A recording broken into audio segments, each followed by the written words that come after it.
Hi everyone, it is day 3 of our Ivy and the Inky Butterfly mini series, and we are on this lovely cup, and so we'll get going really. Now I've been thinking about what to do with the sort of design of the cup and the colour. Now we've got the greeny blue pot over here that you can't see and the pink feather, so I'm trying to think of a colour that will be fun, that would sort of go. We've got this one here which is going to be a metallic, so we need something here which would sort of work well with everything else and will look pretty. So I'm thinking that maybe a sort of pale blue type colour might work. So I'm using my Polychromos again. I just figured I would stay with this set for the whole of this sort of mini series. I think sometimes it makes it a little bit easier if I'm always sticking with the same set of pencils, but Polys have got a nice range of colour, and it means that you can hopefully use other colours instead if you don't have Polys, but it's nice for me to have a lot of choice, I guess. So this is number 146, which is the sky blue. It's too small for you to see the name. And I'm going to make this the main colour of the cup. So what I'm going to do to start with is just go all over the main parts of the cup. In fact, the whole cup, including the raised parts.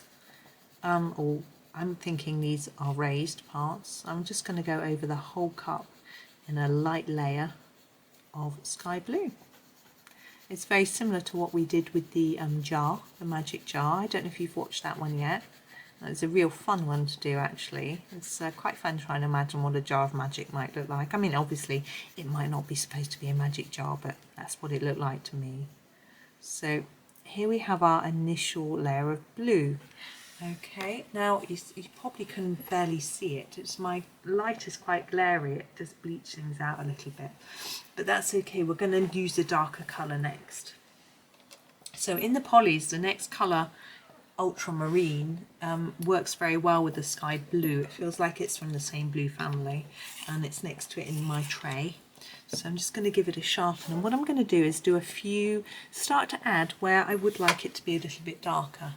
So I'm thinking here where the handle meets the cup, there's going to be some shadow, and at the bottom here, so it's going to be a little bit darker, and particularly along the bottom of there, and a little bit here. Okay, and then excuse me, at the bottom along the edge here, and then taking the colour through towards the middle, and then on the other edge the same,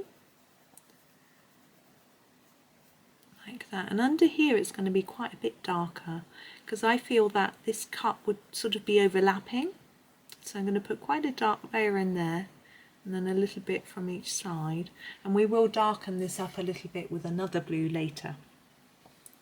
Now we want the sort of main part of the cup to look like this part here is closer to us than these parts. If you imagine a rounded cup, I've got one next to me but I won't show you because I'll just end up spilling coffee all over my picture. And again, I'm just going to go over everything at this point. I think that's going to work anyway, let's hope so.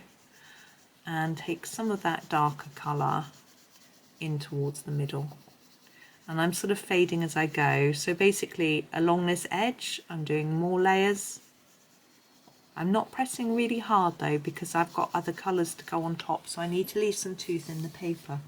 If you press too hard, you push down the tooth of the paper, and then you can't apply any more colour on top. Johanna's books are very good for not doing that. It's quite difficult to push so hard you lose the tooth. But you just need to be a little bit wary. I'm going a little bit underneath, but I don't want to go too much down here because we want this darker shadow under here to really show up. So let's just fade it in towards the middle. Like that. And then we'll grab our darker one again. Oh, I told you that was ultramarine. That's light ultramarine. This is ultramarine. I'm really sorry, I messed that up. It wouldn't have hurt too much anyway. They're still very similar colours. Let's just hold that page. So now I'm going to go in even darker on the areas I want very dark. So shadowing here and here. under. If we go along the edge of the black line, it somehow makes the handle look more three-dimensional.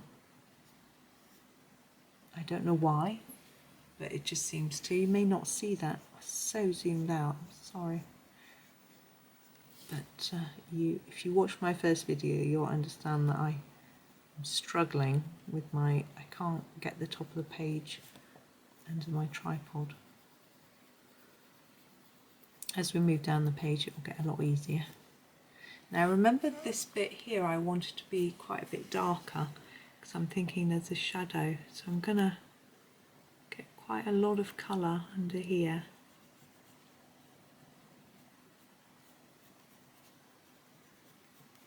Like that. And now we use this here. I really want to start to try and emphasise the curve of the cup by putting a darker layer along each side. I don't want to make it too much darker at the bottom, as I explained before, so I'm not going to use too much of this down there.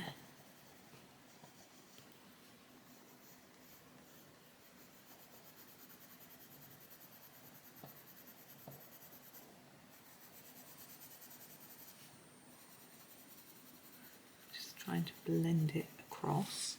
Now I'm going to go back to my light ultramarine and just pull some more colour across towards the centre as we get a line, which we don't want. So I'm just doing a light layer, and then I'm going to do my sky blue. Oops, it's gone underneath the edge of my book. Towards the middle. Like that. And now hopefully when you look at the cup you can see it's darker around here and lighter here, which is what I was aiming for. Now we have all the intricate detail, and what I really want to do is to make it look as if that is standing out a little bit from the cup, as if it's what's the word, embossed. I think so. So I've got this darker blue, which is Cobalt Blue, and I am going to go underneath.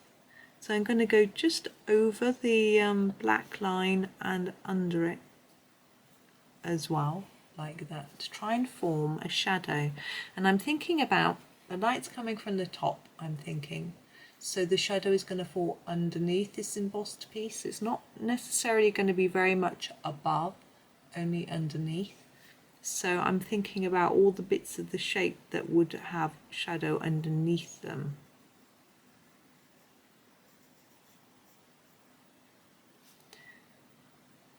So under these curved bits. Sorry, I stopped talking there, I was concentrating.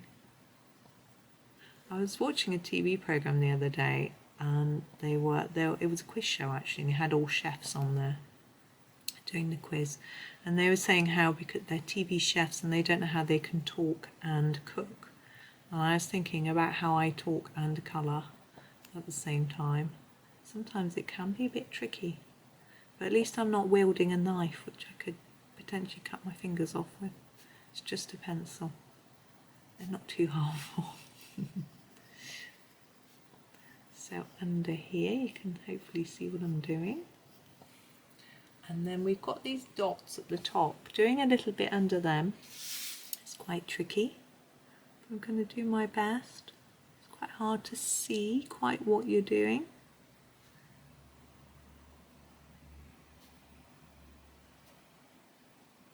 There we go. And I'm also going to use this to go again under here. And right on the edge of the cup, just a little bit on the edge, even all the way down this edge, just the smallest bit. So basically I'm trying to put the colour on top of the black line and then just very slightly mix it in with the blue that's there already. So I don't want mad amounts of colour. and I'm not putting this on top of these sort of embossed bits. A little bit under there. There we go. Now, if you want your cup to have some different colour in it, you could do this over with a pen, a silver or something, if you want it to look quite smart. You know, it could be silvery. If you're using, it depends what colour you're using. With blue, silver works nicely. But if you're doing a red cup, gold would probably go better, that sort of thing. I'm just thinking about whether to do a little bit above. I think I'm just going to go over the line on the top part.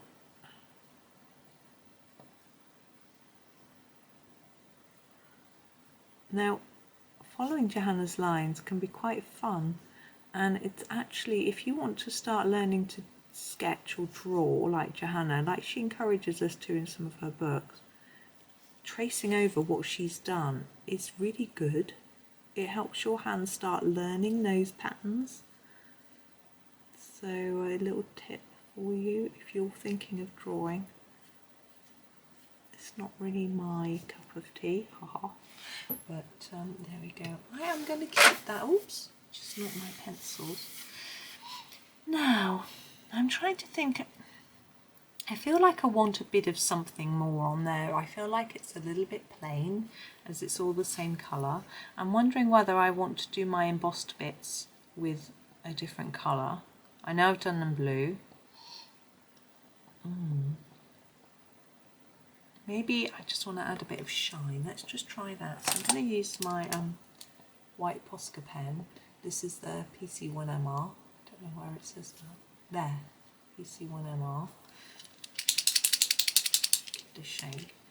And I'm thinking we can put a little bit of shine on our cup here. And here and here. I'm not putting it on the bits that will be embossed because they'd be standing up, so they would look a little bit different. It doesn't show up massively because the blue is quite pale, but there we go. I'm going to leave that there now. I think if I mess around with it too much more, I'll spoil it. But you could, as I say, do the pattern in a silver pen or something. I just don't want to do that. I just like it as it is for me. But it depends how fancy you want to go. So I'm going to leave that quite short today. The idea is that these afternoon sessions are quite short anyway, because they're just a little bonus extra video for you.